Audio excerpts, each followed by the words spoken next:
Il est 17h30. Bonjour à tous. Édition spéciale sur Public Sénat consacrée bien sûr à l'attaque terroriste qui a frappé ce matin le siège de Charlie Hebdo, faisant 12 morts. Une édition spéciale que je vous présente avec Mickaël Zamès. Bonjour Mickaël. Bonsoir Oriane, bonsoir à tous. 2 heures d'émission spéciale où on va essayer de comprendre, de s'interroger avec de nombreux invités qui vont nous rejoindre sur ce plateau. On va essayer de mieux comprendre, évidemment, prendre un petit peu de recul par rapport aux événements qui ont touché Paris ce matin, qui ont touché la France au cœur, a dit François Hollande. Mais avant cela, le récit de ce qui s'est passé ce matin au siège de Charlie Hebdo. En fin de matinée, 3 hommes ont attaqué le siège du journal. Le récit de cette matinée par Jérôme Raby. Il est 11h30 ce matin, quand des individus cagoulés et lourdement armés pénètrent au siège de Charlie Hebdo dans le 11e arrondissement de Paris. Comme chaque mercredi matin, c'est la réunion hebdomadaire du journal satirique où sont présents la quasi-totalité des collaborateurs. L'assaut dure une dizaine de minutes avant que les terroristes ne sortent et rencontrent une patrouille de police venue sur les lieux.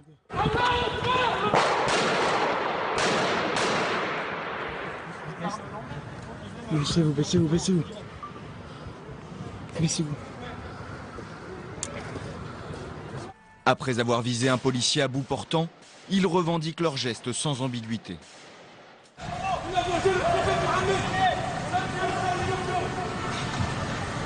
Ils prennent la fuite à bord d'une Citroën noire avant d'abandonner ce véhicule dans le 19e arrondissement, puis un autre à Pantin. Sur les lieux de l'attaque, les secours accourent et le bilan s'alourdit. 12 morts, dont 2 policiers et 4 des dessinateurs les plus célèbres du journal satirique. Ils s'appelaient Charb, Wolinski, Cabu, Tinius. Chaque semaine, dans leurs dessins humoristiques et parfois provoquants, ils défendaient la liberté d'expression et de pensée. Une liberté que défendait également le chroniqueur Bernard Maris, lui aussi décédé. Aujourd'hui, c'est leur journal, symbole de cette liberté, qui a été frappé au cœur par des terroristes encore à cette heure recherchés. Voilà, et à l'heure où nous parlons, évidemment, les 3 terroristes courent toujours dans la nature. Un numéro vert a été mis en place, un appel à témoins. Si vous avez vu quelque chose, vous pouvez téléphoner au 08 05 02 17 17, 08 05 02 17 17. Il s'affiche en bas de votre écran. Par ailleurs, sachez que les drapeaux ont été mis en berne sur les établissements de l'Élysée, de Matignon et de l'Assemblée nationale et évidemment du Sénat. Et François Hollande, le président de la République, s'est très rapidement rendu en fin de matinée au siège de Charlie Hebdo. Le président de la République qui a fait une déclaration. Il a condamné ce qu'il a qualifié un acte terroriste. Il a condamné un acte barbare. Je vous propose tout de suite d'écouter la déclaration de François Hollande. C'était en fin de matinée. Il y a un acte d'une exceptionnelle barbarie vient d'être commis ici à Paris contre un journal. Un journal, c'est-à-dire l'expression de la liberté. Contre des journalistes qui avaient toujours voulu montrer qu'ils pouvaient agir en France pour défendre leurs idées et pour avoir justement cette liberté que la République protège. Il y avait également des policiers pour les protéger. Ceux-là, journalistes, policiers, ont été lâchement assassinés. Il y a, au moment où je m'exprime, 11 personnes qui sont mortes, 4 qui sont en situation d'urgence absolue. Nous n'avons pas encore le compte définitif de toutes les victimes. Mais il y a 40 personnes qui sont maintenant protégées et qui sont sauves. Nous aurons dans quelques heures le bilan exact. Je réunirai tout à l'heure à 14 h à l'Élysée les ministres et les responsables qui sont directement maintenant concernés par la protection que nous devons assurer à tous les lieux où de mêmes actes pourraient être renouvelés par les mêmes barbares. Et nous avons donc engagé le plan Vigipirate attentat. Il y a aussi des actions qui sont immédiatement lancées suite à l'agression pour retrouver les auteurs de ces actes. Ils seront pourchassés aussi longtemps que nécessaire pour qu'il puisse être arrêté et traduit devant les juges et condamné. La France est aujourd'hui devant un choc qui est celui d'un attentat, car c'est un attentat terroriste, ça ne fait pas de doute. Et par rapport à un journal qui avait été plusieurs fois menacé et qui était justement protégé. Dans ces moments-là, il faut faire également bloc, montrer que nous sommes un pays uni, que nous savons réagir comme il convient, c'est-à-dire avec fermeté, mais avec toujours le souci de l'unité nationale. Tel sera mon comportement, ma volonté tout au long de ces prochains jours et de ces prochaines semaines. J'aurai une fois encore à parler aux Français, car je l'avais dit, nous sommes dans un moment extrêmement difficile. Plusieurs attentats terroristes avaient été déjoués ces dernières semaines. Nous savions que nous étions menacés, comme d'ailleurs d'autres pays dans le monde. Nous sommes menacés parce que nous sommes un pays de liberté. Et parce que nous sommes un pays de liberté, nous conjurons les menaces et nous punirons les agresseurs. Personne ne doit penser qu'il peut agir en France contrairement aux principes de la République et atteindre l'esprit même de la République, c'est-à-dire un journal. Mais je pense aujourd'hui à ces victimes. 11 personnes sont mortes. 4 sont entre la vie et la mort. Nous en sommes là et nous aurons à cœur de trouver les responsables et d'appeler autant qu'il est possible à l'unité nationale. Merci. Voilà pour la déclaration de François Hollande, le président de la République, en fin de matinée devant le siège de Charlie Hebdo. Et pour revenir sur cette attaque terroriste, sont avec nous en plateau la sénatrice socialiste des Pyrénées-Atlantiques, Frédérique Espagnac, bonsoir. Bonsoir. Olivier d'Artigol, vous êtes le porte-parole du Parti communiste, bonsoir. Gérard Longuet, sénateur UMP de la Meuse, bonsoir. Bonsoir. Et l'ancien ministre de l'Intérieur, Claude Guéant, bonsoir. Et merci à tous les quatre d'être avec nous. Claude Guéant, je vais commencer avec vous, ancien ministre de l'Intérieur. La menace était forte, très très forte, avait dit François Hollande le soir du 31 décembre, le soir de ses vœux. Et le lundi matin, encore une fois, il avait dit que la menace était très forte. La France est frappée en son cœur aujourd'hui. Oui, la France est frappée. Malheureusement, c'était à attendre. Le gouvernement a fait savoir à plusieurs reprises que des initiatives terroristes avaient été interrompues. C'était donc le signe qu'il y avait une menace qui était très dense, très fréquente, très forte. Et d'ailleurs, la France a fait l'objet à plusieurs reprises de menaces très directes de la part d'Al-Qaïda ou bien de l'État islamique. Il est trop tôt aujourd'hui pour... on est encore dans une phase de deuil, d'hommage, pour tirer des conséquences sur cette attaque terroriste. De qui peut être à l'origine de cette attaque ? Écoutez, d'abord, je crois que vous avez raison de dire qu'il s'agit d'un attentat terroriste. Tout le monde relève, et à très juste titre, qu'il s'agit d'un attentat contre un organe de presse. Donc il s'agit d'une atteinte très directe, très claire à la liberté de la presse et à la liberté d'expression, mais en même temps il s'agit d'un acte terroriste, compte tenu de l'ampleur qui le caractérise, compte tenu aussi des propos qui ont été dits par les auteurs de cet attentat, qui ont indiqué qu'ils voulaient venger le prophète. Le nom d'Al-Qaïda a également été prononcé, nous avons des enregistrements qui le disent, donc l'attentat est signé. C'est quelque chose de tout à fait clair, oui. Gérard Longuet, Frédérique Espagnac, attentat signé selon vous aussi ?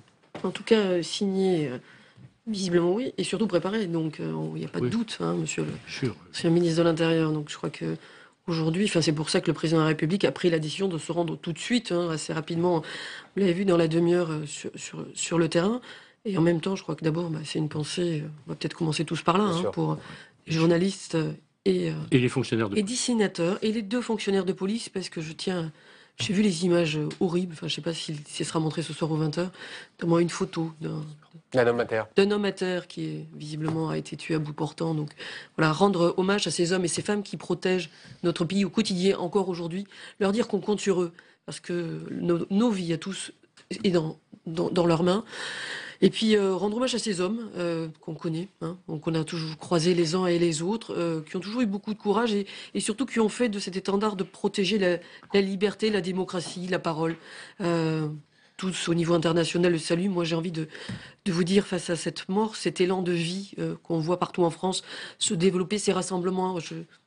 tant que citoyenne, je me suis moi-même interrogée. En tant que parlementaire, je me suis dit, il ne faut pas encourager ça pour la sécurité des personnes. Et en tant que citoyenne, mon état de choc, de colère a été de me dire, mais bien sûr, la seule réponse à ça, au-delà du dessin et de l'humour qui était leur arme à eux, c'est aller dans la rue et faire face ensemble collectivement. Donc c'est tout le paradoxe d'un militant, d'un citoyen et d'un homme ou d'une femme politique en responsabilité. Mais, Gérard Longuet, la France touchée par la presse, donc la liberté de parole, l'ordre, la police, comme vous le disiez, deux symboles très forts de la France. Moi, je suis profondément bouleversé parce qu'en effet, c'est un assassinat pur et simple. Avec Claude Guéant, nous avons appartenu à un gouvernement qui s'est engagé dans des opérations extérieures. Nous savons ce qu'est la guerre, nous savons ce que sont les risques du combat. Ça n'a rien à voir. Ce sont des hommes qui ont décidé de tuer et de tuer sans aucune chance possible pour celui qui était agressé, sans aucune... Enfin, c'est insupportable. Et ce qui est insupportable aussi, c'est de penser que ce sont au fond nos dessinateurs, parce que les noms, certes les policiers, mais ces dessinateurs nous sont très familiers. On peut les aimer, on peut les adorer, on peut être agacé. Ils appartiennent profondément à la culture de notre pays. Au patrimoine français. Au patrimoine français. C'est vraiment ce patrimoine français commun qui nous est arraché. C'est la raison pour laquelle, à cet instant, je crois que c'est vraiment l'unité nationale, la solidarité, le sang-froid qui doit l'emporter sur toute autre considération. Olivier d'Artigol, c'est la liberté d'expression. Je suis d'accord, bien.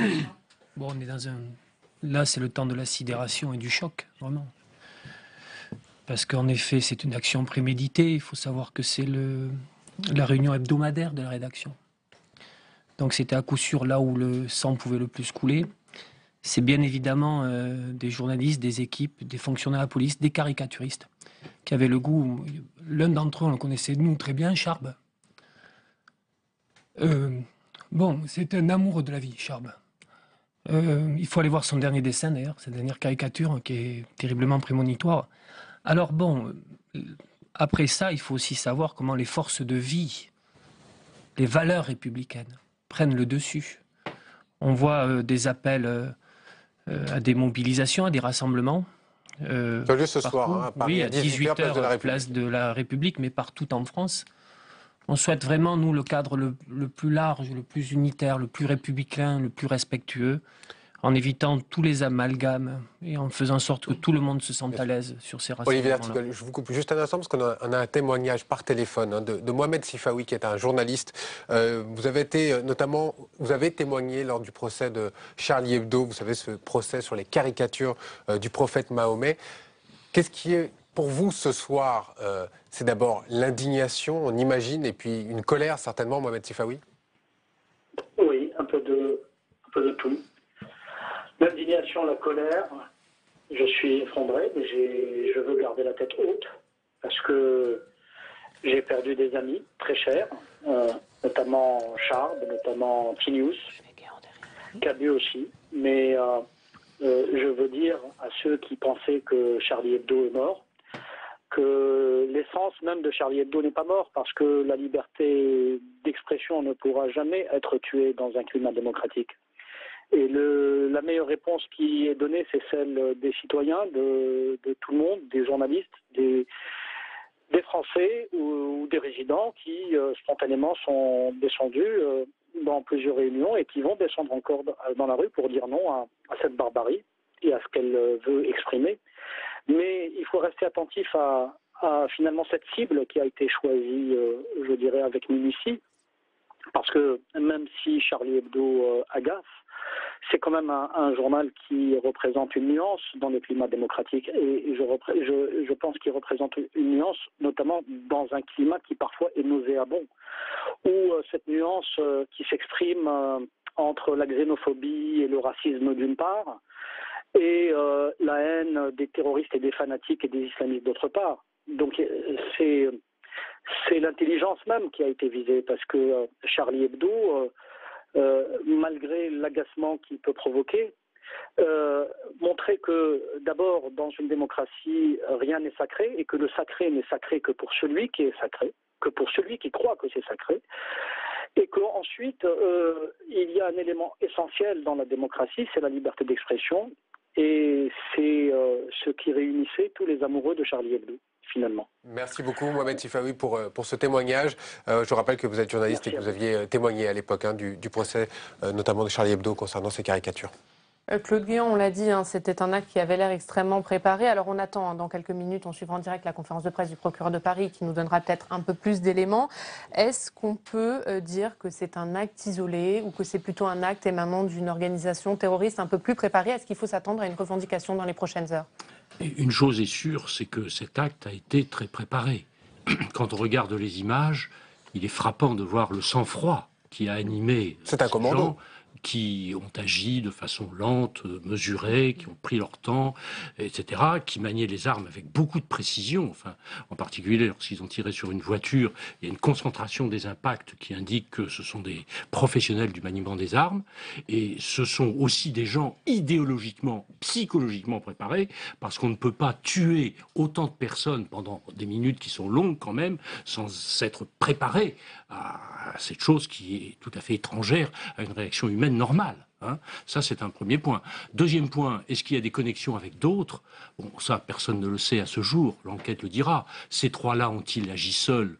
Forcément, ils ont bénéficié d'un certain nombre de connivences. Ils ont bien trouvé leurs armes de part. De logistique. Ils se sont... Tout ça, Tout ça, l'enquête le dira certainement dans les prochaines semaines. Dira. Mais en revanche, une chose est certaine, parce qu'il faut que nos concitoyens prennent bien conscience de la mesure de la menace qui pèse sur nous, c'est que dans le même temps, nous avons des attentats de même style ailleurs dans beaucoup de pays du monde. Ça a été le cas au Canada, ça a été le cas en Australie, ça a été le cas en Belgique, ça a été le cas, c'est le cas pratiquement tous les jours au Yémen. Il y a eu 33 policiers, je crois, qui sont morts au Yémen aujourd'hui dans un attentat. Enfin, tout ça montre qu'il y a des forces qui sont à l'œuvre, qui se réclament de l'islamisme, et loin de moi l'idée de faire quelconque amalgame avec la religion musulmane, bien entendu, mais qui s'en réclament. Et ce matin, lors de l'attentat contre Charlie Hebdo, des mots ont été proférés, le nom d'Al-Qaïda a été prononcé, il a été entendu et enregistré même l'expression « nous vengeons le prophète ». Enfin, tout ça, ce sont des choses dont il faut bien prendre la mesure pour savoir la façon dont le peuple français va, dans l'unité, se mobiliser. Unité nationale, Gérard Longuet, on l'a beaucoup entendu aujourd'hui toute la journée. C'est un devoir absolu pour donner le maximum d'autorité à l'enquête de police, à l'enquête de justice, pour faire en sorte que tous ceux qui exercent ce métier extrêmement difficile que connaît bien Claude, qui est le renseignement, puissent bénéficier du maximum de sources, du maximum d'informations, et j'ajoute du maximum de sang-froid dans l'analyse. Dans ce type d'affaires, se tromper au départ peut faire perdre un temps considérable. Et là, je fais confiance aux professionnels pour mener l'enquête la plus rigoureuse, la plus exigeante possible, et surtout qu'on leur laisse faire leur travail. Olivier D'Artigol. Unité nationale, bien sûr. Il va falloir qu'on soit tous, quand on se reconnaît dans le champ et les forces républicaines, ce que nous sommes ici, par-delà les divergences qu'on peut connaître. Faire très attention au climat sur la prochaine période dans la société française. C'est un risque, selon vous? Oui, je le crois. Je crois qu'il peut y avoir. Je pense qu'il peut y avoir des glissades, qu'il peut y avoir des stigmatisations visant des communautés, qu'il peut y avoir l'amalgame dont on parlait à l'instant, oui, bien sûr. Il y a des réactions aujourd'hui dans les quartiers populaires disant leur horreur, l'abomination concernant cet acte. Donc moi, je souhaite que les rassemblements qu'on va organiser puissent montrer la diversité de toutes les forces républicaines dans cette unité nationale et que le responsable politique soit très attentif à être très responsable dans leurs déclarations, dans leurs propos, dans ce moment-là. Frédéric Espagnac, on peut craindre une montée d'islamophobie en France dans les prochains jours? En tout cas, notre responsabilité à nous tous, c'est de tout faire pour que ça ne soit pas le cas. Évidemment que le risque est là, évidemment qu'on peut considérer qu'une certaine population sera plus montrée qu'une autre, et pourtant elle n'en est pas responsable, bien au contraire. Et la France qu'on aime, c'est justement la France où chacun a sa place, où chaque religion a sa place, où justement la tolérance, la liberté de chacun est respectée. Voilà, donc notre devoir à tous, comme l'a dit Olivier, en hommes et femmes de responsabilité, quels que soient les partis, mais les partis républicains évidemment, c'est de veiller à ça. C'est notre responsabilité à tous dans ce moment, et que indéniablement, n'importe quel parti qu'on pourrait flécher les uns ou les autres n'utilise pas ce qui est en train de se passer parce que malheureusement, nous sommes encore dans une situation où les personnes ne sont pas arrêtées. On le disait tout à l'heure, la police doit pouvoir faire son travail dans toute sérénité et surtout veiller, je crois, à l'apaisement dans chacun de nos quartiers, tels qu'ils soient. Donc ce que vous voulez dire, quelque part, c'est qu'on n'est pas encore dans l'heure du questionnement. Ce que disait tout à l'heure Claude Guéant aussi, on est dans une question d'hommage, de deuil certainement d'un deuil national peut-être dans les prochains jours. On est dans un moment de responsabilité de tous. On est évidemment dans l'émotion. L'état de choc, ça a été tout à l'heure, les uns et les autres, 11h30, midi, la colère. C'est un choc. La colère, oui. La colère, grosse colère. Voilà. C'est le mot ce soir, quelque part, qui résonne, la colère autour de cette table? Je pense que c'est la colère, la douleur, parce que on pense à, c'est bien sûr l'un des piliers de la République et de la démocratie, un journal, qu'on l'apprécie ou pas. Vous avez eu raison, Jean Longuet, de le préciser. C'est donc la République touchée dans son cœur, dans l'un des fondements. Donc on sent bien qu'il vient de se passer quelque chose de redoutablement douloureux. Donc il faut voir ce qu'on va apprendre sur la manière dont tout ça a été préparé. Vous voyez, il y a les éléments d'enquête de police, de justice. Bon, on va basculer dans une période qui peut être celle de tous les dangers, où il faut véritablement, je suis d'accord avec ce qui a été dit, relever la tête, et puis autour des valeurs républicaines. On a quand même autour des valeurs républicaines de liberté, d'égalité, de fraternité, un patrimoine commun qui peut fédérer des énergies positives aujourd'hui. On les a peut-être un peu oubliées au cours de la dernière période. On va partir retrouver Nora Hamadi. Bonsoir Nora, vous êtes à côté du siège, dans la rue à côté du siège de Charlie Hebdo. Que se passe-t-il actuellement sur place, Nora ? Écoutez, beaucoup de presse internationale, beaucoup de presse française. On sent que l'émotion est encore palpable ici. On a vu des Polonais, on a vu des Chinois, on a vu des Japonais, des Russes, des Grecs, des Portugais, des Brésiliens, des Espagnols. C'est le monde entier qui regarde la France et cette rue, ce passage Sainte-Anne-Popincourt, cette rue où actuellement derrière moi il y a encore énormément de forces de police qui sont en train de continuer en fait à prélever des éléments pour l'enquête pour ce qui s'est passé ce matin. Donc ici à 11h30 au siège de Charlie Hebdo, mais on sent énormément d'émotions. Les badauds, petit à petit, en fait, ont déserté un peu la zone, se sont rendus petit à petit vers la place de la République où un rassemblement va démarrer dans quelques minutes. Mais on sent énormément d'émotions. Beaucoup de gens s'arrêtent, beaucoup de gens disent « c'est fou, je les ai connus, c'est fou, on ne pensait pas que ça arriverait un jour ». Énormément de gens se sont arrêtés de travailler, nous ont dit ici au passage « je les connaissais, j'avais pour habitude de les voir, je suis extrêmement choquée de ce qui se passe, comment a-t-on pu être attaqué ici en plein Paris alors même qu'ils étaient censés être protégés, comment peut-on être aussi vulnérable à ce type d'attaque ?» Donc finalement, il y a un petit peu une atmosphère suspendue ici, quelque chose qui, beaucoup m'ont dit, on se croirait un petit peu comme le soir du 11 septembre. On n'a pas vraiment compris ce qui se passait. On pensait pas que c'était quelque chose qui serait possible. Donc beaucoup de gens rentrent chez eux, s'arrêtent avec leurs enfants, expliquent ce qui est en train de se passer, parfois écrasent une larme. On sent énormément de pudeur et d'émotion en ce moment et repartent tranquillement. D'autres vous disent non, je vais aller vers République. C'est important d'être là à ce moment-là. C'est important de dire qu'on se relèvera face à ces attaques. En gros, il y a encore des dizaines de personnes et tout le monde dit ici que le 7 janvier, c'est une date dont on se souviendra encore longtemps. Nora, on vous retrouvera peut-être un petit peu plus tard. On va tout de suite rejoindre la place de la République où se tient ce soir un rassemblement d'hommage. Jean-Baptiste Daoulette, vous êtes sur place aussi. On imagine que l'atmosphère doit être très lourde également sur place. Oui, l'atmosphère est lourde. La place de la République se remplit vraiment dans un véritable calme depuis environ 16h30. Plusieurs centaines, même milliers à présent de manifestants réunis dans le calme, je vous le disais. Beaucoup de responsables politiques sont attendus aux alentours de 18h, ce qui sera vraiment le début de ce rassemblement. L'appel à manifester a été lancé à l'appel de plusieurs associations comme la Ligue des droits de l'homme, Reporters sans frontières, mais aussi des syndicats comme la CGT et également le syndicat national des journalistes. L'appel Cette manifestation a été organisée dans une certaine urgence. Plusieurs pancartes ont été écrites à la va-vite. On a également vu des centaines d'autocollants « Je suis Charlie » écrits en lettres blanches sur fond noir, qui sont déjà arborés par de nombreux manifestants ce soir. Également des pins en forme de cœur que portent certains manifestants. Énormément d'anonymes dans la foule, très émus. Certains tout à l'heure étaient même en pleurs. Et quand on les a interrogés sur le sens de leur présence ici ce soir, eh bien, il y a une phrase qui revient dans la bouche de presque toutes les personnes que nous avons interrogées, c'est « Je suis ici pour défendre la liberté d'expression ». Merci Jean-Baptiste, on vous retrouvera également peut-être un petit peu plus tard au cours de cette émission spéciale. On a beaucoup entendu ce témoignage, ce choc, vous le rappeliez tout à l'heure. Frédéric Espagnac, je vous ai vu hocher la tête quand on a parlé de 11 septembre. C'est aussi ce choc, ce 11 septembre, à nous, Français aujourd'hui? J'ai le souvenir de cette journée, puisque à l'époque François Hollande était premier secrétaire du Parti Socialiste et j'étais à ses côtés. Et c'est vrai que le sentiment d'attaque à l'instant, à l'époque contre les États-Unis, mais le temps s'arrête. J'ai eu le même état de choc quand à un moment donné on a eu la nouvelle, on a vu quelques images, mais on a l'impression que tout s'arrête. Tout prend un angle différent. Et puis il y a une prise de conscience. Enfin, vous l'avez dit.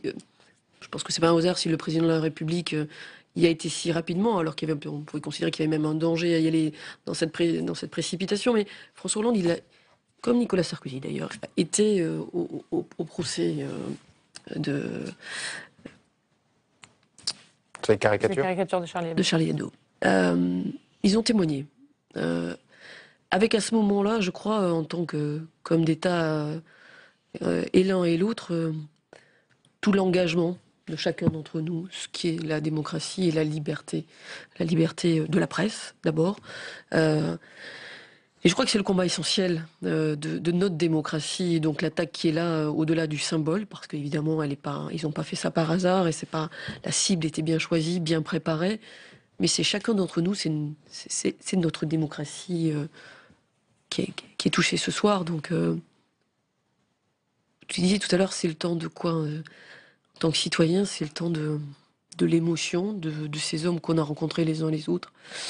Mais de ce que ça veut dire, parce que tout à l'heure, ma première réaction de dire, ma France, c'est pas ça, notre France, à nous ici. Et si chacun d'entre nous doit repenser à l'engagement, le moment qui a fait qu'on s'est engagé un jour en politique, ou dans la vie citoyenne, ou dans la vie associative, c'est parce que cette France, elle est peut-être comme nulle autre pareille, c'est vraiment le pays de l'égalité, Olivier le disait tout à l'heure, et le pays de la liberté des droits de l'homme et de la liberté de la parole. Et donc ça, c'est, je crois, à chacun d'entre nous ce soir, c'est vraiment notre liberté intellectuelle qui est attaquée, provoquée, et qui suscite cette réaction, plus l'affection des personnages, et la dimension de la tragédie, l'affection des personnages, parce que ce sont des gens de conviction qui l'exprimaient avec le dessin, ce qui est une forme très, très populaire, très accessible. Et dans cette tragédie, les gardiens de la paix qui les protégeaient. Mais c'est notre liberté, et c'est pour ça qu'on a tous envie d'être très responsables, très exigeants et impitoyables pour que les auteurs soient retrouvés et jugés. Alors, François Hollande est allé sur place, d'autres personnalités politiques, Manuel Valls également. Juste avant d'écouter le Premier ministre, Claude Guéant, vous vouliez intervenir? Oui, je voudrais prolonger le propos de M. d'Artigol tout à l'heure, qui rappelait les valeurs de notre République. Prolonger et compléter. En effet, nous sommes face, je le disais tout à l'heure, d'abord à une atteinte délibérée à la liberté de la presse et à la liberté de l'expression. Mais je crois que ça va plus loin. Nous sommes face à un péril immense qui est celui d'organisations au pluriel qui veulent imposer leurs lois à la République française, aux citoyens de la République française. Et donc comment on agit par On rapport à ça? parle beaucoup d'unité, je crois que nous trouverons sans aucune difficulté une unité fondée sur la compassion, sur l'émotion. Mais il faut que l'unité nationale se manifeste de façon plus ambitieuse, me semble-t-il. Il faut qu'elle se manifeste dans le rappel, dans l'affirmation de notre volonté de préserver les valeurs de la République française. Les valeurs de la République, comme vous l'avez dit, c'est la liberté, c'est la fraternité, c'est le respect des uns et des autres, le respect des opinions, la liberté d'expression, c'est l'égalité des droits entre les hommes et les femmes, c'est la laïcité. Tout ça, ce sont des mots qui sont inscrits inscrit au fronton de notre Constitution et de la Déclaration des droits de l'homme. Donc il faut absolument préserver cela. Et je prolonge de façon plus pratique en disant que tous ces années qui se sont écoulées, nous avons été trop complaisants avec un certain nombre de formes de communautarisme. Il n'y a pas de place pour le communautarisme dans la République française. La République française doit faire en sorte que tous ceux qui vivent dans notre pays obéissent aux règles de la République. Quand vous dites qu'il y a eu trop de place au communautarisme, qu'est-ce que vous voulez dire exactement ? Écoutez, il suffit de lire un certain nombre d'ouvrages qui ont été écrits par des sociologues ou par des journalistes sur tel ou tel point du territoire en France pour s'apercevoir qu'il y a des écoles, par exemple, où on ne peut plus enseigner la totalité de l'histoire parce que les parents d'élèves l'interdisent. Bon, ce sont des choses qui ne sont pas tolérables. Et je me souviens d'un ouvrage très célèbre écrit par des sociologues de renom qui enseignent à Sciences Po et qui expliquait que sur 2 communes qu'ils avaient étudiées pendant plusieurs années, eh bien, on ne voulait plus appliquer la loi française. On voulait appliquer la loi de la charia. Ça n'est pas possible. Et quand je dis cela, je défends les musulmans de France. Parce que les musulmans de France, évidemment, sont à 99,99 de bons citoyens qui entendent respecter les lois de la République. Mais un certain nombre de comportements leur portent préjudice. Et moi, je souhaite qu'ils se sentent des citoyens à part entière de la communauté. Bon, je ne crois pas que ce soit ni le temps, ni le lieu, ni l'heure d'engager un débat. On est sur l'unité nationale, sur la douleur et la consternation. Mais il nous faudra bien, dans les prochains jours, les prochaines semaines, aiguiser un débat sur comment en sommes-nous arrivés là, dans un tel climat national. Comment les belles valeurs républicaines, la France belle et rebelle, que chantait Ferrat, a pu donner au cours des derniers mois, des dernières années même, sur de trop nombreux moments, un tel portrait. Comment la France a pu douter d'elle-même sur ses valeurs consubstantielles. Il y a des politiques qui ont malheureusement nourri ces glissades successives. Il y a des comportements, des stigmatisations, des discours de personnalités politiques nationales qui ont soufflé sur les braises. Donc c'est pas ce soir, je crois, qu'il faut engager on aura cela. Ce débat, évidemment. Mais on l'aura parce qu'on ne peut pas... il faut réagir aujourd'hui. Il faut donc bien décider vers quel chemin, quelle direction nous prenons. Et donc il y a des choses à ne pas renouveler. Alors je vous propose... Il serait raisonnable d'attendre en effet que l'enquête progresse.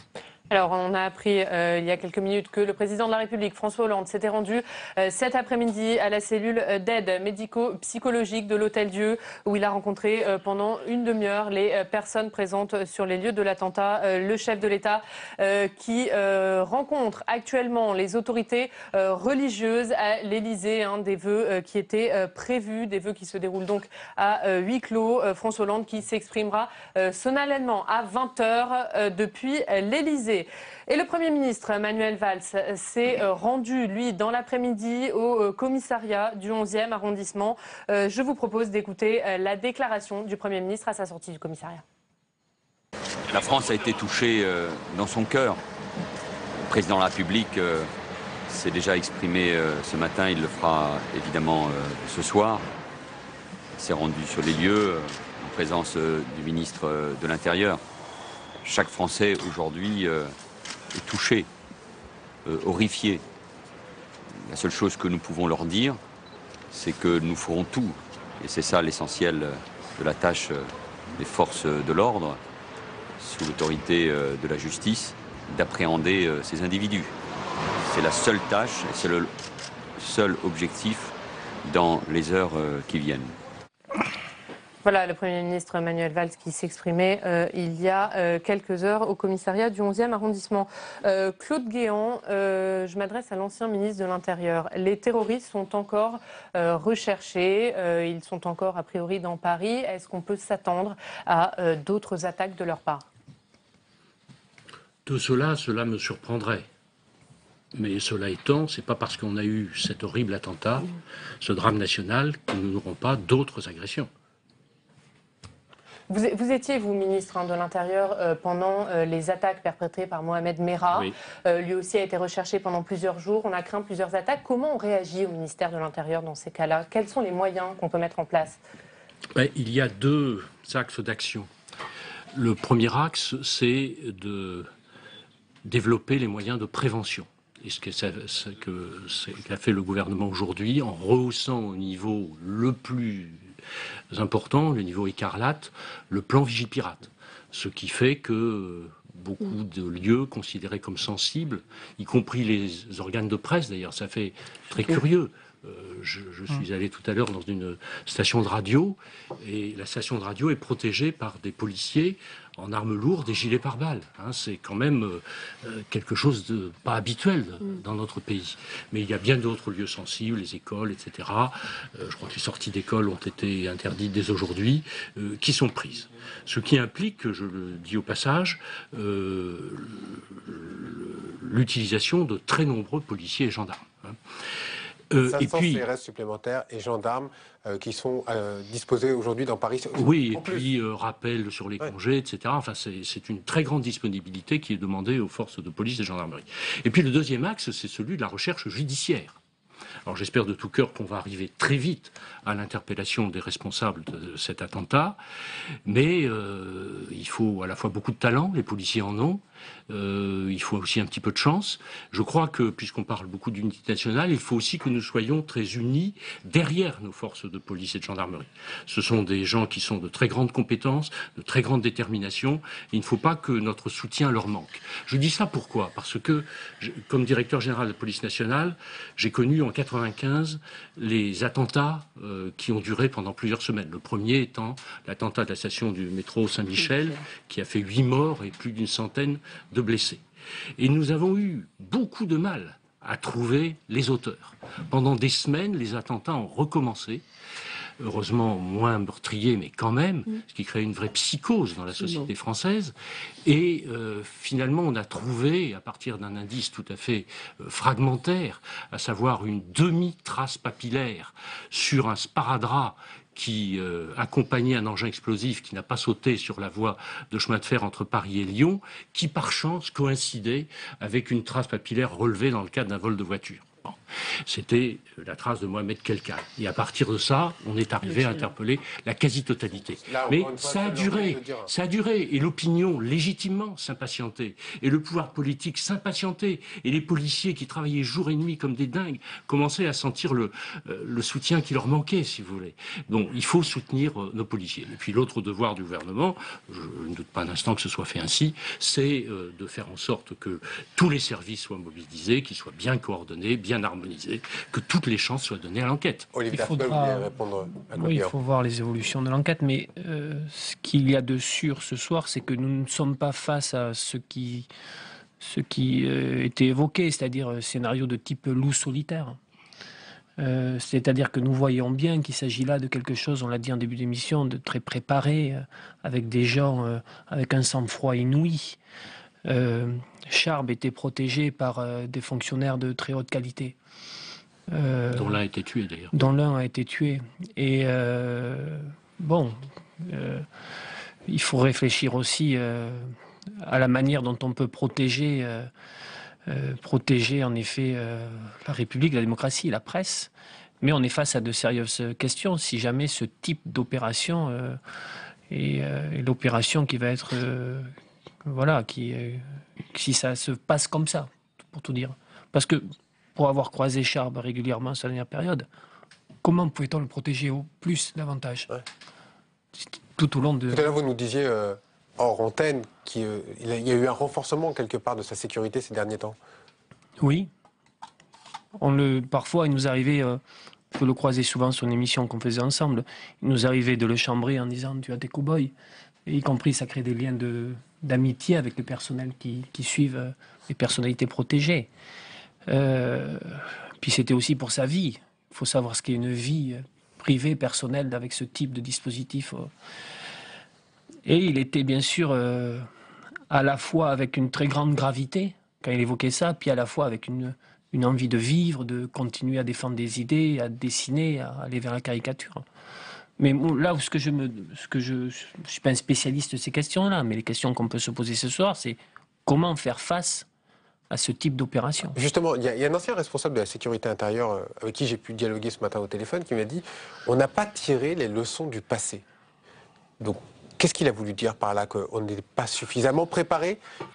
C'est assez clair finalement, parce qu'on a l'impression que tout ce qui s'est passé de l'affaire Mera ou même de 95, que finalement rien n'a été aujourd'hui récupéré et dont on n'a pas retenu ces leçons de notre passé. Bon, il ne faut pas oublier que nous vivons dans une société de liberté, une société démocratique. Les citoyens français ne sont pas fichés systématiquement, ils ne sont pas écoutés systématiquement, ils ne sont pas suivis dans leurs moindres faits et gestes. De toute façon, on ne peut pas mettre un policier devant tout le monde, et c'est souhaitable. Bon, à partir de là, c'est très difficile d'écarter tous les risques. Ce qui est vrai, c'est que la nature de la menace a changé. J'évoquais tout à l'heure 95. En 95, c'était un véritable réseau avec, je ne sais plus exactement le chiffre, une quinzaine ou une vingtaine de personnes, sans compter les soutiens logistiques à l'étranger, qui étaient animés et qui, par conséquent, prenaient des contacts entre eux, se rencontraient, etc., ce qui facilite l'observation des services de renseignement. Aujourd'hui, je suis de l'avis de M. d'Artigol, j'aime pas trop l'expression de loup solitaire, parce qu'on n'est jamais complètement solitaire. Mais il y a néanmoins des gens qui, à l'évidence, interviennent de façon beaucoup plus autonome et qui sont beaucoup plus difficiles à suivre. Claude Guéant, je vous coupe. François Molins, Monsieur Molins, c'est là. de la République de Paris, vient tout juste de prendre la parole, on l'écoute en direct. Les tentatives d'assassinat, vol à main armée en bande organisée, infraction à la législation sur les armes, toutes ces infractions en lien avec une entreprise terroriste, ainsi que pour association de malfaiteurs criminels, c'est-à-dire association de malfaiteurs en vue de préparer des actes de terrorisme ayant pour objet la préparation d'un ou plusieurs crimes. Cette enquête a été confiée à 3 services, la direction de la police judiciaire de Paris, plus précisément à la section antiterroriste de la brigade criminelle, à la direction centrale de la police judiciaire, plus précisément à la sous-direction de l'antiterrorisme, et enfin à la direction générale de la sécurité intérieure. Au vu des éléments d'enquête, je suis en mesure de vous fournir les précisions suivantes sur l'attentat commis ce jour par un groupe d'au moins 2 individus dans les locaux de l'hebdomadaire de Charlie Hebdo, situé 10 rue Nicolas Appert, dans le 11e arrondissement de Paris, puis à proximité de l'immeuble. Les faits sont donc les suivants. Vers 11h30 ce matin, un véhicule Citroën C3 se présentait devant l'immeuble au siège de Charlie Hebdo, véhicule duquel descendaient 2 individus habillés de noir, cagoulés et porteurs d'armes automatiques du type fusil d'assaut Kalachnikov. Ces individus demandaient à 2 hommes de maintenance se trouvant à l'accueil, donc à l'entrée dans les locaux, où se situaient précisément les locaux de Charlie Hebdo. Puis ils ouvraient immédiatement le feu et tuaient l'un d'eux. Les individus se rendaient ensuite dans les locaux de Charlie Hebdo au 2e étage et se dirigeaient vers la salle de rédaction où se trouvait regroupé l'ensemble de l'équipe du journal. Les 2 hommes ouvraient alors le feu en rafale et tuaient 10 personnes, parmi lesquelles figuraient 8 journalistes, un policier du service de protection des personnalités qui était affecté à la protection donc d'un des responsables du journal, et un invité. Selon un témoin, les tireurs criaient « Allah Akbar » et affirmaient vouloir venger le prophète. Ils quittaient immédiatement les locaux et s'engouffraient dans le véhicule Citroën C3 de couleur noire qu'ils avaient laissé sur la voie publique stationnée devant l'immeuble. Empruntant la rue de l'Allée Verte, qui est une rue perpendiculaire à la rue Nicolas Appert, ils se retrouvaient face à une patrouille police sérigraphiée, entraînant un premier échange de coups de feu sans blessés. Ils se trouvaient ensuite face à une patrouille de police en VTT qui patrouillait, rencontre qui provoquait une 2e salve de tir, là encore sans blessés. Et enfin, 3e acte, déboulant au boulevard Richard Lenoir, les mises en cause déclenchaient une 3e fusillade contre une patrouille de fonctionnaires de police, au cours de laquelle l'un des fonctionnaires, membre du commissariat du 11e arrondissement, était touché, puis froidement abattu au sol. Les mises en cause, au nombre de 3, selon un témoignage recueilli, qui est en l'occurrence le témoignage d'une personne avec laquelle ils allaient avoir un accident.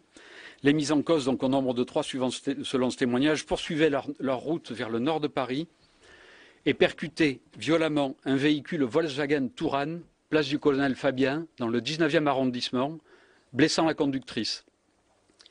Ils tentaient de poursuivre leur route, mais devaient finalement abandonner précipitamment leur voiture au niveau de la rue de Meaux, toujours dans le 19e arrondissement, et braquaient alors le conducteur d'un véhicule de marque Clio. Ils s'emparaient du véhicule et prenait la fuite avec celui-ci. Les investigations approfondies et très nombreuses, fondées sur une très forte mobilisation des effectifs de police judiciaire, de renseignement et du parquet de Paris, ont été engagées et se poursuivent. Vous comprendrez que je ne vous fournisse à ce jour aucune indication ni précision sur ces investigations afin de préserver les impératifs de confidentialité et de réussite de cette enquête.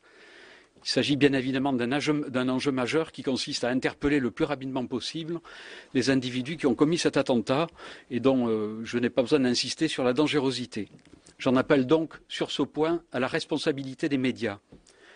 Je peux vous préciser qu'un autre point de presse sera organisé dès que nous pourrons vous communiquer d'autres informations sans nuire au déroulement des investigations. Je rappelle qu'un appel à témoins a été lancé et que toute information peut être portée à la connaissance des enquêteurs au numéro suivant 08 05 02 17 17. Je répète 08 05 02 17 17. Le parquet de Paris a activé la cellule de crise de la section terroriste qui est capable de mobiliser 20 magistrats 24 heures sur 24 sur une durée de 8 jours. L'ensemble des magistrats et des fonctionnaires sont donc mobilisés avec le renfort d'autres magistrats du parquet. En ce qui concerne les victimes, je voudrais vous préciser que les autopsies sont programmées pour demain matin à l'Institut médico-légal de Paris.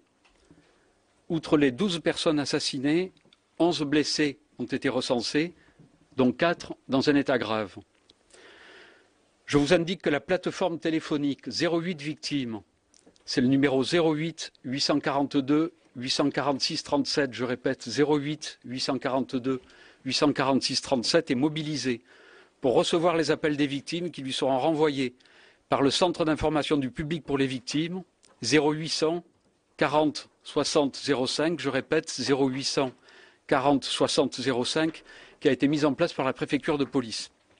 Enfin, la liste des victimes décédées et blessées est en cours de transmission au ministère de la Justice. Cette transmission est importante parce qu'elle va mettre en mesure le ministère de la Justice et lui permettre, d'une part, d'activer le réseau d'aide aux victimes, INAVEM, Institut national d'aide aux victimes et de médiation et Paris Aide aux victimes, et d'amorcer la prise en charge psychologique et juridique des victimes et des membres de leur famille, et d'autre part, de saisir le préfet du département afin d'organiser dans les semaines qui viennent le guichet unique victime qui est destiné à permettre aux victimes de pouvoir accomplir toutes les démarches nécessaires à la prise en charge et à la réparation de leurs préjudices dans un lieu unique. Voilà, je vous remercie de votre attention.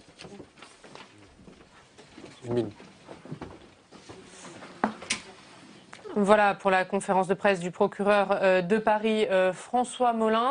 Claude Guéant, François Molins qui a donné finalement peu d'éléments supplémentaires. Vous parliez tout à l'heure de chance dans la traque que lors des attentats de 1995. Est-ce qu'on peut imaginer que les terroristes ne soient pas retrouvés dans les heures qui viennent malgré les moyens dont nous disposons aujourd'hui ? Écoutez, personne ne peut le dire. Je ne sais pas les éléments dont dispose la police et la justice.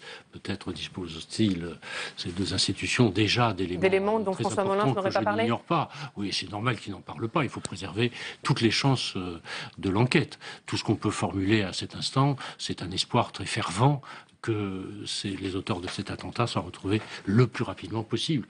Je crois que ça soulagerait tous les Français. Merci beaucoup, en tout cas, Claude Guéant, d'avoir participé à ce débat. On va continuer un petit peu notre discussion avec de nouveaux invités. Denis Jambard, éditorialiste, nous a rejoint, et Philippe Dallier, sénateur UMP de Seine-Saint-Denis. Merci beaucoup également à Frédéric Espagnac d'avoir participé à ce débat. Donc, on a entendu...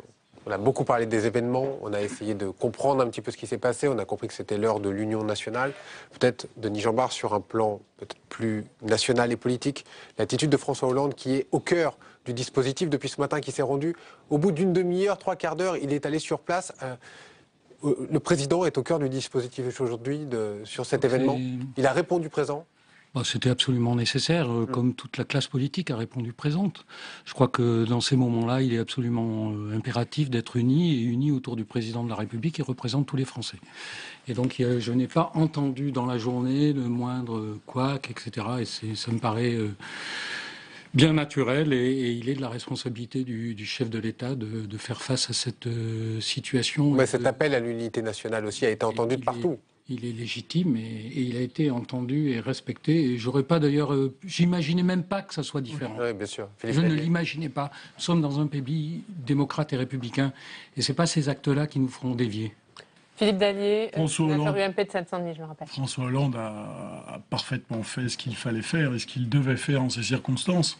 C'est vrai que lorsque j'ai appris la nouvelle aux alentours de midi, j'ai été, dans un premier temps, littéralement assommé. Puis maintenant, c'est plutôt la rage qui me saisit, mais pas la rage de ces barbares moyenâgeux, la rage de ceux qui, de toute façon, se disent qu'ils ne gagneront pas, et quoi qu'ils puissent faire, effectivement, notre liberté de penser et notre liberté de nous exprimer, eh bien, nous la préserverons. Voilà. Alors, ça doit être l'union sacrée, et je n'imagine pas non plus qu'un politique quelconque puisse avoir un discours différent aujourd'hui. Les derniers faits, on va les retrouver, Faustine Saint-Geniès, qui se trouve dans la rédaction de Public Sénat. Derniers faits, dernier résumé, Faustine, c'est à vous. C'est à moi. Oui, les condamnations se multiplient dans de très nombreux pays. La Ligue arabe, notamment, a condamné fermement l'attentat à Charlie Hebdo. On peut citer par exemple l'Arabie saoudite qui a condamné un acte lâche, rejeté par l'islam. Le Qatar également, qui est régulièrement accusé de soutenir des factions djihadistes dans des pays comme la Syrie ou la Libye. Eh bien, ce pays dit de tels actes visant des civils non armés contredisent tous les principes et toutes les valeurs morales et humaines. En Grande-Bretagne, par ailleurs, la reine Elisabeth II a tweeté très rapidement, ce qui est rare de sa part.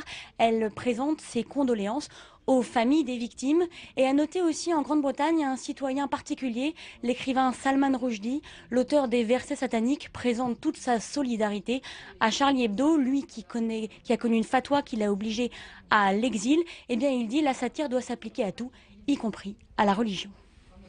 Merci beaucoup Faustine Saint-Geniès pour ce point sur ce qui s'est passé. Alors, nous ont rejoint en plateau Caroline Deschamps. Bonjour Caroline, notre spécialiste du net. Bonjour. Et Jean-Philippe Lefebvre. Bonjour Jean-Philippe. Bonsoir, vous êtes notre spécialiste culture.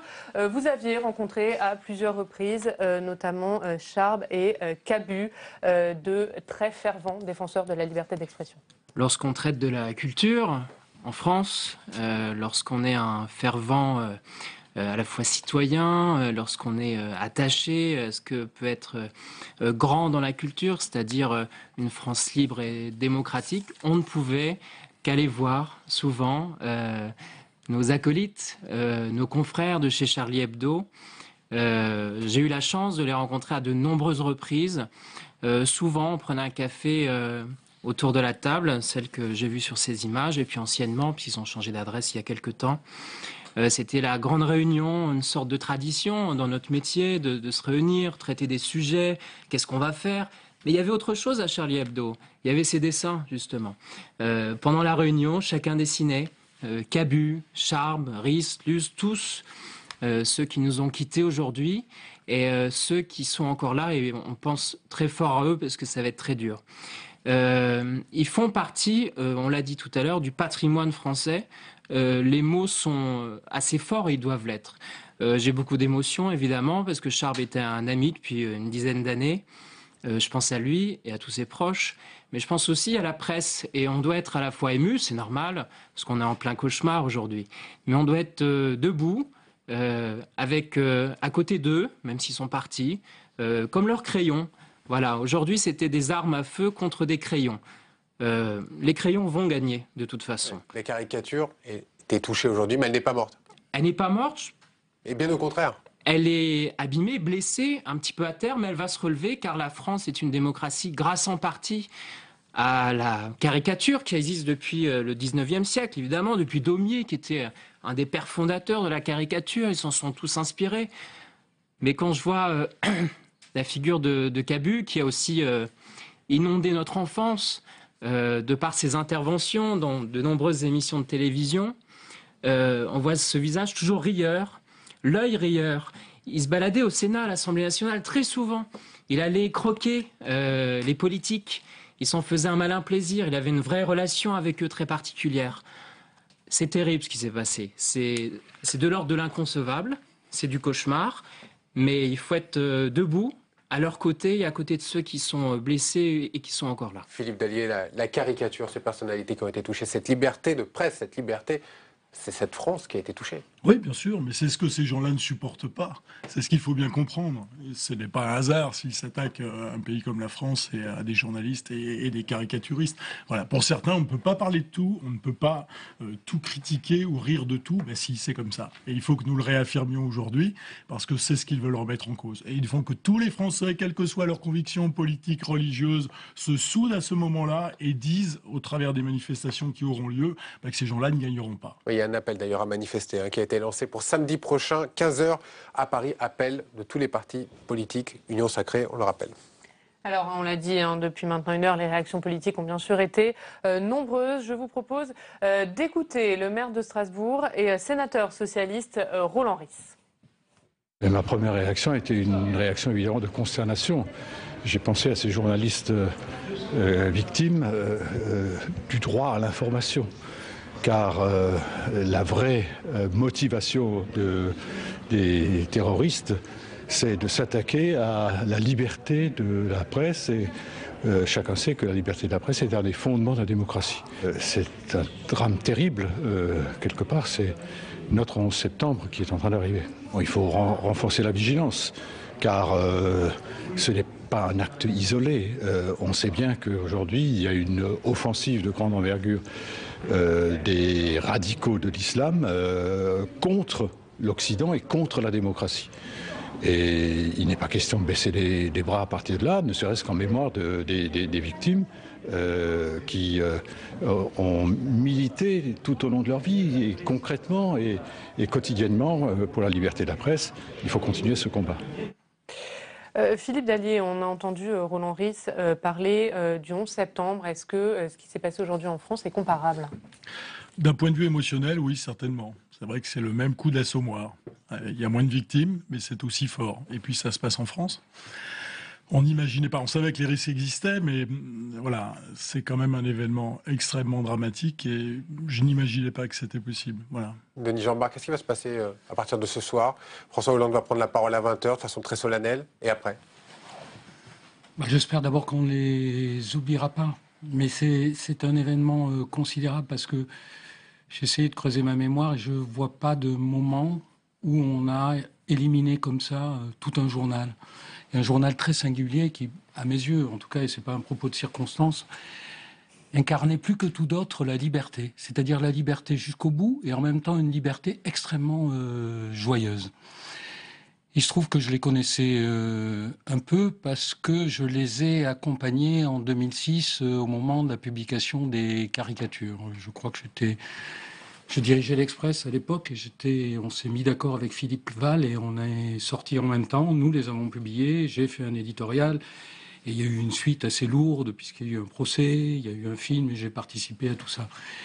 Et j'ai découvert à ce moment-là Cabu, Wolinski, Charb, des vrais journalistes. J'en parle avec beaucoup d'émotion parce que je connais en plus, je pense beaucoup à leurs épouses.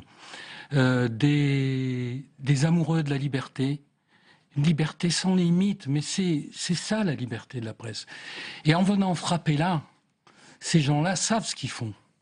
C'est-à-dire qu'ils viennent, ils cherchent à atteindre ce qu'il y a de plus fondamental chez nous.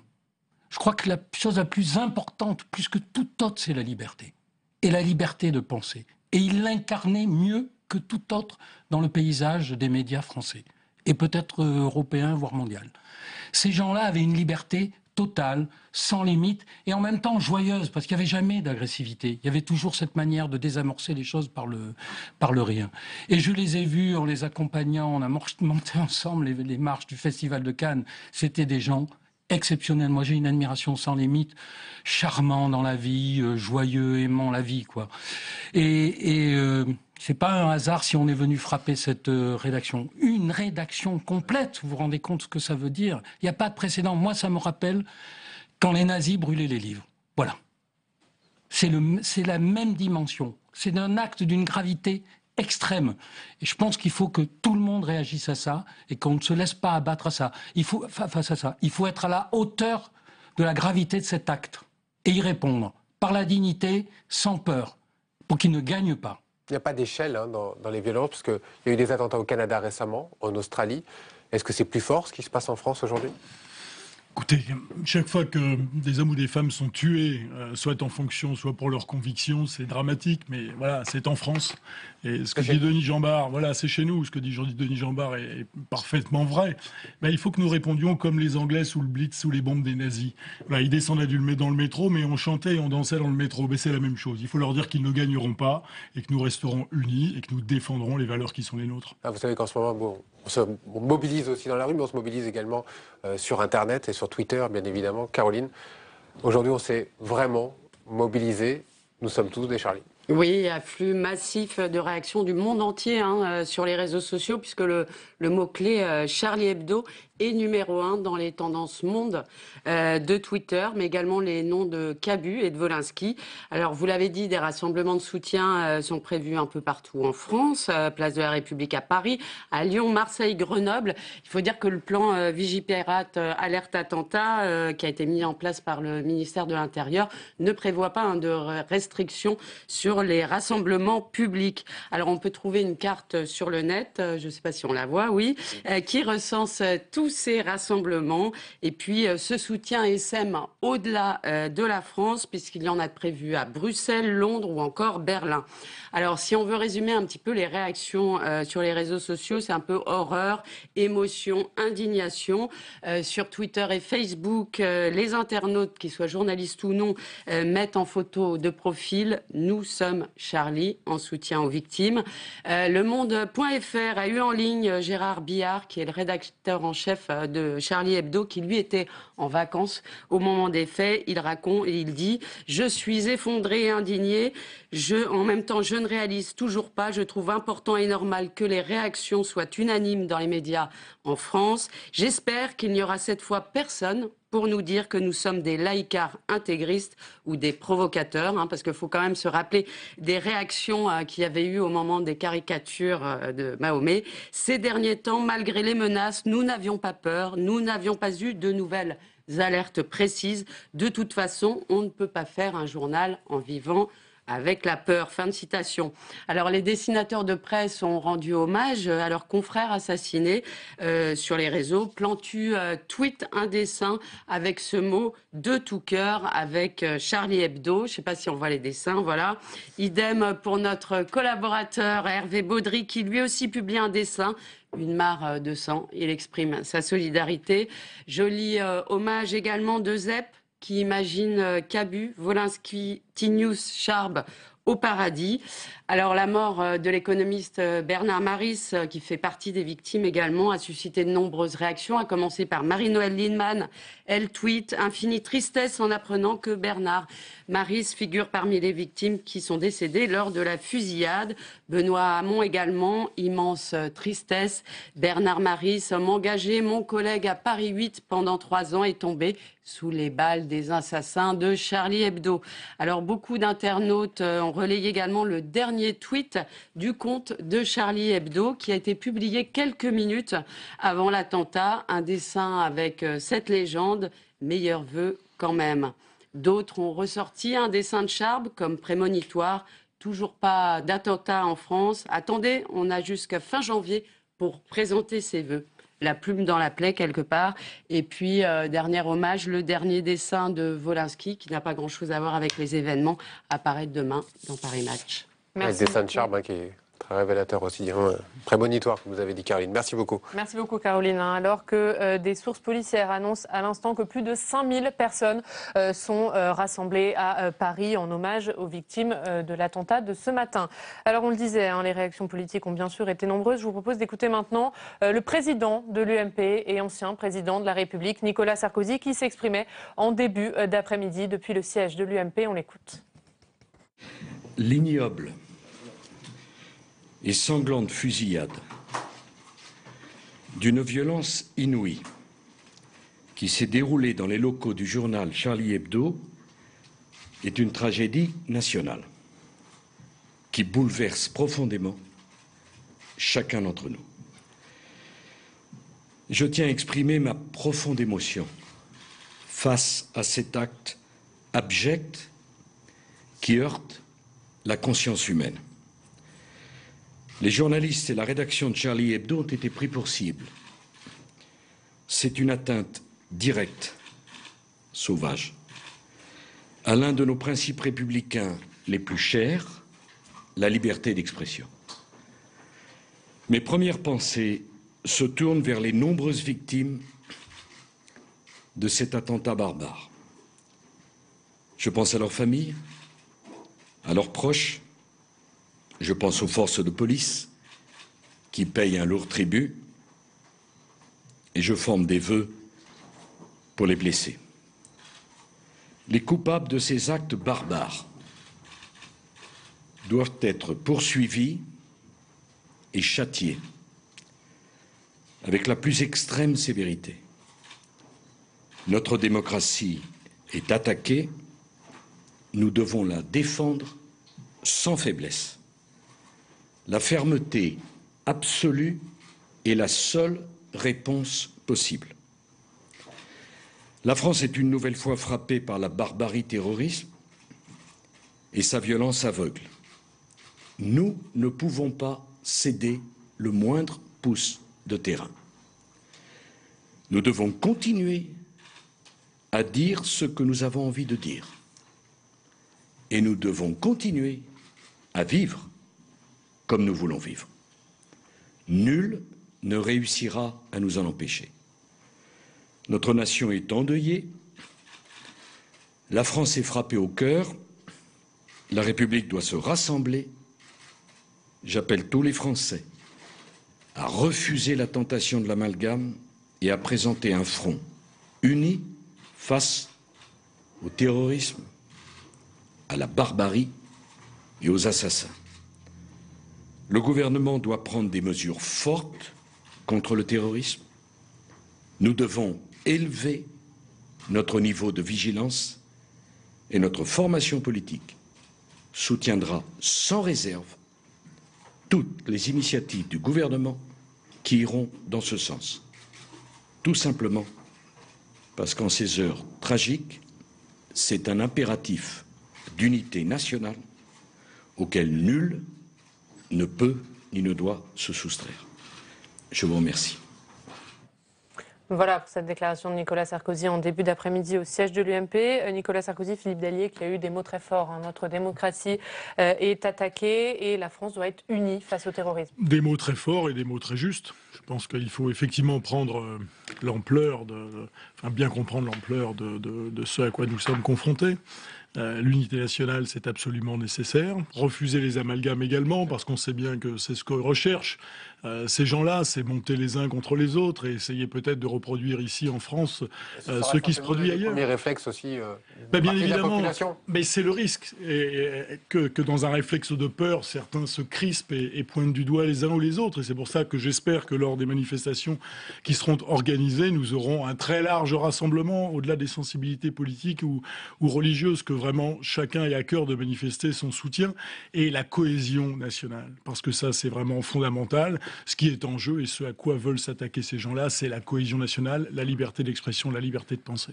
J'ai tout à fait ce sentiment. Que recherche-t-il? Créer le chaos, essayer de provoquer une réaction des Français contre les musulmans. Et donc, c'est à ça qu'il... contre l'État, quelque part. Moi, je pense qu'ils cherchent surtout à diviser les différents, des communautés et faire exploser le consensus national. Je crois qu'en effet, c'est le moment pour tout le monde de se manifester, mais très fortement, publiquement, et de se retrouver pour montrer qu'il y a une unité nationale face à ces gens-là et ne pas donner prise à ce qu'ils recherchent. C'est ça qu'ils cherchent. C'est placer des coins et faire exploser notre société. Que peut faire François Hollande pour éviter ces divisions, cet amalgame et éventuellement cette montée de l'islamophobie? Il a une responsabilité naturellement en tant que président de la République, mais il revient notamment à tous les représentants religieux, à tous les représentants de partis, et ça on l'a bien entendu dès aujourd'hui, de montrer qu'ils condamnent fermement et même définitivement et sans la moindre réserve ce qui s'est passé aujourd'hui, et de manifester ensemble au nom des valeurs françaises et au nom de cette liberté qui nous caractérise. Denis Jeanbart, toujours à propos de François Hollande, est-ce que vous pensez que ça va changer la partie de son quinquennat aujourd'hui, les 2 ans et demi qui restent?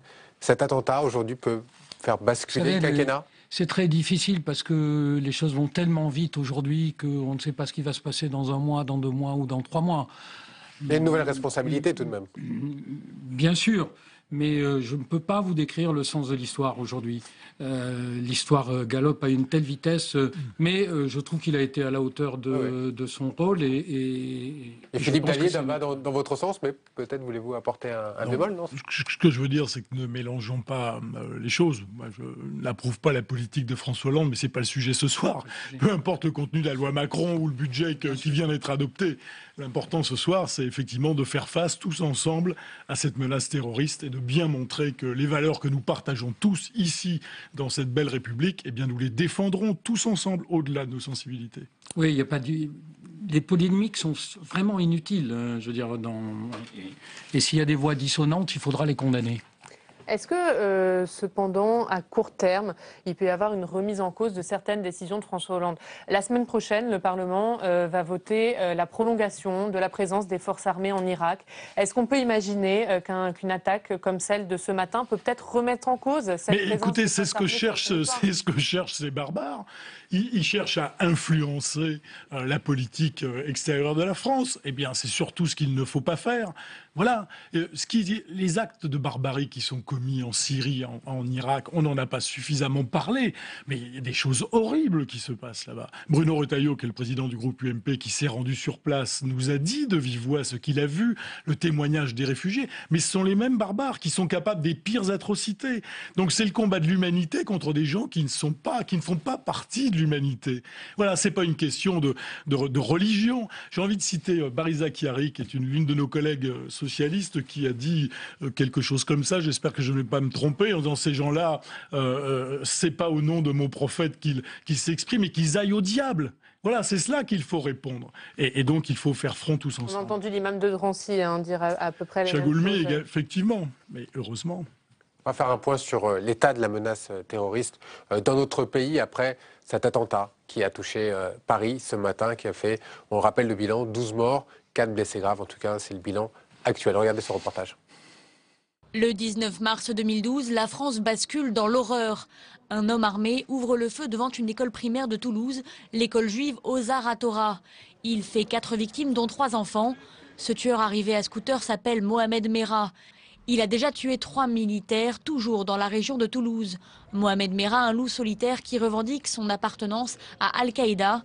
Il sera abattu lors de l'assaut de son appartement par les forces du raid. L'année suivante, le 23 novembre 2013, un autre loup solitaire fait irruption au siège du quotidien Libération. Abdelhakim Dekar, déjà condamné en 1998, ouvre le feu dans le hall. Il blesse mortellement un assistant photographe. La brigade criminelle mettra la main sur le tireur 3 jours plus tard, grâce aux caméras de surveillance de la capitale. 2 jours auparavant, le tueur avait sévi au siège de BFM TV et RMC. L'homme avait alors tiré dans le vide. 2014 marque un nouveau tournant dans la barbarie, avec l'assassinat d'Hervé Gourdel, ce randonneur français enlevé par des djihadistes dans la région de Tizi Ouzou en Algérie. Il sera décapité le 24 septembre dernier par ses ravisseurs. Le groupe terroriste lié aux djihadistes de l'organisation État islamique a diffusé une vidéo de son exécution. C'est le pire jour de mon quinquennat, le pire. Quand j'ai appris que Hervé Gourdel avait été assassiné. La menace terroriste s'accentue. Le ministère de l'Intérieur affirme avoir déjoué de nombreux attentats. Mais quelques jours avant Noël, le 20 décembre dernier, un nouveau loup solitaire attaque un commissariat à Joué-les-Tours en Indre-et-Loire. L'homme originaire du Burundi blesse au couteau 3 policiers avant d'être abattu. Il aurait crié « Allahu Akbar » avant de passer à l'acte. 2015 s'annonce comme l'année la plus sanglante, avec l'attentat au siège de l'hebdomadaire satirique Charlie Hebdo ce matin. Voilà pour ce sujet ciné. Faustine Saint-Geniès. Alors Philippe Dallier, on le voit, hein, la menace terroriste est de plus en plus présente en France. On a entendu ce matin François Hollande dire que de nombreux attentats terroristes avaient été déjoués ces dernières semaines. On a surtout une nouvelle forme de terrorisme, de nouvelles menaces. Est-ce que les renseignements généraux ont les moyens suffisants pour lutter contre ce type de menaces ? C'est une bonne question. Il est bien évident que le risque qu'un certain nombre de loups solitaires, comme on les appelle, soient rentrés de Syrie ou d'autres théâtres théâtre d'opération et se tiennent tapis dans l'ombre jusqu'au moment d'agir, avec beaucoup de difficultés pour les services de police à les repérer. Je crois que cette menace, effectivement, est devenue très forte. Et on a échappé, en tous les cas, c'est ce que nous dit maintenant le ministre de l'Intérieur et le président de la République. Ça faisait effectivement quelques mois qu'un certain nombre d'attentats étaient en préparation et ont été déjoués. Malheureusement, celui-là n'a pas pu l'être. Donc la menace se diversifie, se complexifie. Et il va falloir... Bien évidemment qu'elle est, mais elle n'a pas disparu ce soir avec cet acte dramatique. Et il va falloir que nos forces de police fassent le maximum et donnent le meilleur d'elles-mêmes. Et je suis sûr qu'elles le feront. Il devait y avoir une loi sur l'antiterrorisme qui devait être débattue l'année dernière au Parlement, qui a été repoussée en 2015. Vous le regrettez ce soir? Non, c'est pas le sujet. Vous savez, je pense qu'on a tout l'arsenal juridique. Peut-être un jour faudra-t-il modifier tel ou tel texte, mais on a l'arsenal juridique. Aujourd'hui, il s'agit de pouvoir repérer ceux qui effectivement se cachent en entendant d'agir et qui sont maintenant beaucoup plus prudents que par le passé, puisqu'ils savent comment les forces de police peuvent les repérer, que ce soit les surveillances sur Internet, le téléphone, etc. Donc ces gens-là sont devenus, ils ont appris également, malheureusement, ils sont beaucoup plus prudents et ça devient beaucoup plus difficile de les repérer. Donc c'est pas d'abord d'un arsenal juridique supplémentaire dont nous avons besoin. Mais moi, je partage tout à fait ce point de vue. On passe son temps à rajouter des lois contre le terrorisme. En réalité, on dispose de beaucoup de moyens aujourd'hui. Je crois qu'il serait très malvenu aussi de mettre en cause la police. Je crois que la police déjoue beaucoup de choses que nous ne connaissons pas et que nous n'avons pas à connaître. Et naturellement, la complexité maintenant de ce terrorisme qui est fait de tout petits groupes, c'est très différent de ce qui se passait autrefois, fait que ça devient de plus en plus difficile. Mais moi, je doute pas du tout de la qualité de nos services, aussi bien intérieurs qu'extérieurs, sur ce sujet-là. Et je pense qu'il ne faut pas se lancer non plus. Là, ça serait aussi rendre service à ces barbares que de commencer à douter de nos services. Je vous propose maintenant d'écouter le politologue Pascal Perrineau. Il analyse bien sûr ce qui s'est passé ce matin. Il était au micro de Louis Sibyl. On l'écoute. En fonction des conclusions de l'enquête, s'il s'agit bien d'un attentat terroriste mené par des islamistes radicaux, la question de l'islam qui est sans arrêt là sur la scène politique française et en particulier de l'islamisme radical va revenir au premier plan. Et on sait que sur ce terrain, le Front National en particulier est une force politique qui est au premier plan de l'utilisation de cet argument de l'islamisme radical dans le combat politique. Denis Jeanbart, en entendant Pascal Perrineau, est-ce qu'on peut imaginer peut-être une montée du Front National? Est-ce que le Front National va, entre guillemets, bien sûr, profiter de ce qui s'est passé ce matin? Écoutez, il est déjà à un niveau très élevé. Il faut se souvenir des élections européennes, où il est apparu comme le premier parti, en tout cas dans cette élection-là. On sait d'ores et déjà qu'il sera sans doute à un niveau très élevé dans les élections qui se dérouleront cette année. Naturellement, je ne crois pas avoir entendu, alors peut-être que la dépêche m'a échappé, le moindre commentaire de la part de Marine Le Pen aujourd'hui. Peut-être l'avez-vous? Elle s'est exprimée à l'instant en disant qu'il faut libérer la parole face au fondamentalisme. Voilà. Mais le fondamentalisme, c'est... Je veux dire... Elle tiendra une conférence de presse demain. Oui, elle devait présenter ses vœux, je crois. D'ailleurs. Pour tenir une conférence de presse. Naturellement, elle va, entre guillemets, essayer d'exploiter ça. Le Front National a toujours surfé sur la xénophobie, sur le racisme, sur l'islam radical et l'islam tout court. Et donc, on peut imaginer qu'elle va d'une manière ou d'une autre essayer d'exploiter ça. Mais il faut dire qu'elle ne manque pas d'habileté et de savoir-faire politique. Et d'ailleurs, c'est frappant, dans ce commentaire, elle ne met en cause que les fondamentalistes. Exactement. Et c'est la seule responsable politique, évidemment, à aller sur ce terrain-là, du fondamentalisme, de l'islam radical. Est-ce que vous la craignez, Philippe Dallier, cette montée du Front National suite à ce qui s'est passé ce matin? Je ne pense pas que Marine Le Pen soit la seule à mettre en cause le fondamentalisme radical. Il est bien évident que... Écoutez, je sais pas. Aujourd'hui, non, je vous ai entendu quand même. Oui, je crois qu'il est clair pour tout le monde, ou alors vraiment les choses m'échappent, mais que les auteurs de ces attentats sont des extrémistes et des fondamentalistes, et que c'est effectivement le problème qui est posé. Maintenant, moi, je ne veux pas tout mélanger. Je ne veux pas de récupération en politique intérieure d'événements aussi dramatiques que celui-là. Oui, mais vous savez que les amalgames, il y aura forcément des amalgames, on entend aussi Nicolas. Mais bien sûr qu'il y a. Comment faire pour les éviter? Non, mais bien sûr sûr qu'il y en aura des amalgames, mais si vous attendez de moi que j'y participe et que je fasse monter la mayonnaise, si vous me permettez l'expression, non. Pour les éviter. Ce qu'il faut effectivement, c'est d'abord de parler des sujets, d'essayer de démontrer que la France les traite correctement et traite les menaces auxquelles elle a à faire face correctement. C'est aussi rappeler les valeurs qui sont les nôtres, ce pourquoi nous nous battons, ce pourquoi nous faisons de la politique. Et c'est aussi de redire que les amalgames ne sont pas justifiables. Voilà, donc nous avons des concitoyens qui sont de religion et de confession musulmane. Ils ne sont pas responsables du comportement de ces barbares. Maintenant, il faut aussi qu'ils prennent la parole, il faut aussi qu'ils s'expriment, qu'ils viennent manifester avec nous pour éviter justement que des amalgames puissent être faits par certains et que de la récupération politique puisse être faite. Il y a eu beaucoup de commentaires de politique aujourd'hui. Les sénateurs, évidemment, ont réagi. Le premier d'entre eux, le président du Sénat, Gérard Larcher, et d'autres réactions. On les écoute.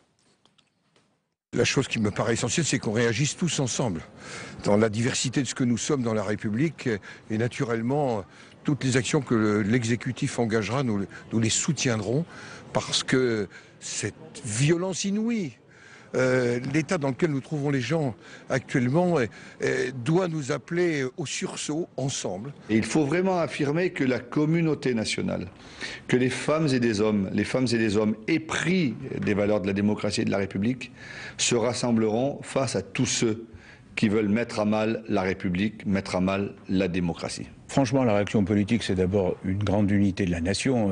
C'est pas le moment de se lancer dans je vais critiquer un tel ou un tel. Et en même temps, c'est tout de suite. On a fait passer Vigipirate au niveau maximum. On aurait peut-être dû le faire passer depuis un mois. Mais au-delà de ça, tout de suite se demander si la police a assez de pouvoir. Quand on se dit qu'il y a eu tout un débat dans ce pays sur le fait de savoir si la police avait le droit d'ouvrir les coffres pour voir ce qu'il y avait dedans. La police aurait ouvert un coffre, elle aurait peut-être trouvé des kalachnikovs et des lance-roquettes, quoi. Bon, quand on est en guerre contre le terrorisme, il faut aussi que la démocratie se défende. Et qu'est-ce qu'on ne tente pas de fermer les yeux ou de regarder ailleurs? C'est un drame terrible, quelque part. C'est notre 11 septembre qui est en train d'arriver. Bon, il faut renforcer la vigilance, car ce n'est pas un acte isolé. On sait bien qu'aujourd'hui, il y a une offensive de grande envergure des radicaux de l'islam contre l'Occident et contre la démocratie. Et il n'est pas question de baisser les bras à partir de là, ne serait-ce qu'en mémoire des victimes qui ont milité tout au long de leur vie, et concrètement et quotidiennement pour la liberté de la presse. Il faut continuer ce combat. Denis Jambard, les terroristes à l'heure actuelle sont encore recherchés. Est-ce qu'on peut imaginer qu'il y ait d'autres attentats en France dans les heures à venir ? Écoutez, quand on entend le président de la République, mais pas aujourd'hui, il l'avait dit précédemment qu'on avait déjoué un certain nombre d'attentats. On peut imaginer, compte tenu de la position de la France au Mali, en Irak, dans des combats contre ce terrorisme radical, contre cet islamisme radical, eh bien on peut imaginer que nous sommes toujours une cible et donc il ne faut pas baisser la garde. Au contraire, il faut se renforcer et faire face. Donc il faut s'attendre à tout. Et il faut faire preuve de fermeté d'âme. Je veux dire, il ne faut pas se débander, se désarmer. Non, il va falloir être courageux face à ces événements. Aujourd'hui, bien sûr, et demain, si ça devait arriver. Vous savez, on a déjà connu des périodes comme ça. Moi-même, je me souviens, puisque l'attentat de la rue de Rennes, à l'époque, je travaillais au Point, a eu lieu au pied du journal, et je peux vous dire que c'était une horreur épouvantable. Le pays a su faire face à ces différentes épreuves, on en a connu, et je crois qu'il faut s'attendre à tout. Vous avez fait un rappel des événements qui se sont passés ces derniers mois. Finalement, il y en a beaucoup depuis quelque temps. Et donc, le pays continue à être debout, et il le restera. C'est la meilleure manière de se défendre, à mon avis. Philippe Dallier, est-ce qu'on peut craindre d'autres attentats terroristes dans les heures à venir ? Évidemment que la menace existe et qu'elle existera, à mon avis, encore pendant de très longs mois. Mais j'espère que nos forces de police arriveront à coincer les auteurs de cet attentat et que nous arriverons à comprendre effectivement qui les manipule et comment ils se sont organisés. Parce que ça, c'est effectivement fondamental pour pouvoir traiter la menace suivante. Juste rajouter un petit mot, parce que pour nos téléspectateurs, ils voient beaucoup de politiques réagir, de journalistes. Les femmes et les hommes qui ont été assassinés aujourd'hui 2 fonctionnaires de police, mais les 10 journalistes n'étaient pas que des journalistes. Il faut bien comprendre. Au-delà des journalistes, évidemment, c'était des hommes, des femmes, des artistes. Ça concerne tout le monde. Il faut bien que tout le monde comprenne, c'est pas que le petit milieu journalistique, politique qui est touché aujourd'hui, c'est toute la France, puisque c'était vraiment des combattants de la liberté. Je citerai Jacques Glénat, le président des éditions Glénat, qui a dit « Ils sont morts au champ d'honneur de la presse écrite ». Voilà, ils sont morts pour tout le monde, pour chaque citoyen français qui aujourd'hui peut s'exprimer librement sur les réseaux sociaux, dans la rue. C'est grâce en partie souvent à ces gens qui se battent chaque semaine en faisant de la caricature un art qui a pu gêner apparemment quand même beaucoup de personnes. Et quand même, il faut souligner que malgré les menaces qu'ils ont reçues après l'affaire des caricatures, ils ont continué, et les caricatures que vous avez montrées montrent bien que jusqu'au bout, ils ont continué. Et il faut continuer. Et il faut continuer. On reste debout, on continue. Mais bien sûr. Malgré le choc. Mais bien évidemment, malgré le choc et à cause du choc, et en souvenir d'eux, et parce que c'est la France et que la liberté de penser et la liberté d'expression, ça ne se discute pas dans ce pays, ça se défend. Je dirigerai un journal aujourd'hui, je republierai tout ce qu'ils ont publié. Vous republieriez les caricatures? Tout. Et ce qu'ils viennent de publier ces jours-ci. Merci en tout cas Denis Jeanbart, merci Jean-Philippe. Merci Philippe Dallier. On va terminer cette émission spéciale, en tout cas cette première partie, parce que Delphine Girard va revenir dans un journal d'ici peu de temps, avec la déclaration de François Hollande. C'était ce matin devant les locaux de Charlie Hebdo. Bien, un acte d'une exceptionnelle barbarie vient d'être commis ici à Paris contre un journal. Un journal, c'est-à-dire l'expression de la liberté. Contre des journalistes qui avaient toujours voulu montrer qu'ils pouvaient agir en France pour défendre leurs idées et pour avoir justement cette liberté que la République protège. Il y avait également des policiers pour les protéger. Ceux-là, journalistes, policiers, ont été lâchement assassinés. Il y a, au moment où je m'exprime, 11 personnes qui sont mortes, 4 qui sont en situation d'urgence absolue. Nous n'avons pas encore le compte définitif de toutes les victimes. Mais il y a 40 personnes qui sont maintenant protégées et qui sont sauves. Nous aurons dans quelques heures le bilan exact. Je réunirai tout à l'heure à 14 h à l'Élysée les ministres et les responsables qui sont directement maintenant concernés par la protection que nous devons assurer à tous les lieux où de mêmes actes pourraient être renouvelés par les mêmes barbares. Et nous avons donc engagé le plan Vigipirate Attentat. Il y a aussi des actions qui sont immédiatement lancées suite à l'agression pour retrouver les auteurs de ces actes. Ils seront pourchassés aussi longtemps que nécessaire pour qu'ils puissent être arrêtés et traduits devant les juges et condamnés. La France est aujourd'hui devant un choc qui est celui d'un attentat, car c'est un attentat terroriste, ça ne fait pas de doute. Et par rapport à un journal qui avait été plusieurs fois menacé et qui était justement protégé.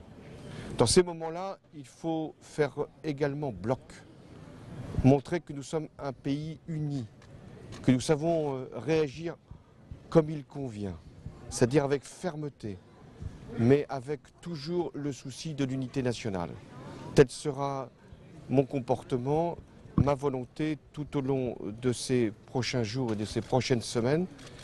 J'aurai une fois encore à parler aux Français, car je l'avais dit, nous sommes dans un moment extrêmement difficile. Plusieurs attentats terroristes avaient été déjoués ces dernières semaines. Nous savions que nous étions menacés, comme d'ailleurs d'autres pays dans le monde. Nous sommes menacés parce que nous sommes un pays de liberté. Et parce que nous sommes un pays de liberté, nous conjurerons les menaces et nous punirons les agresseurs.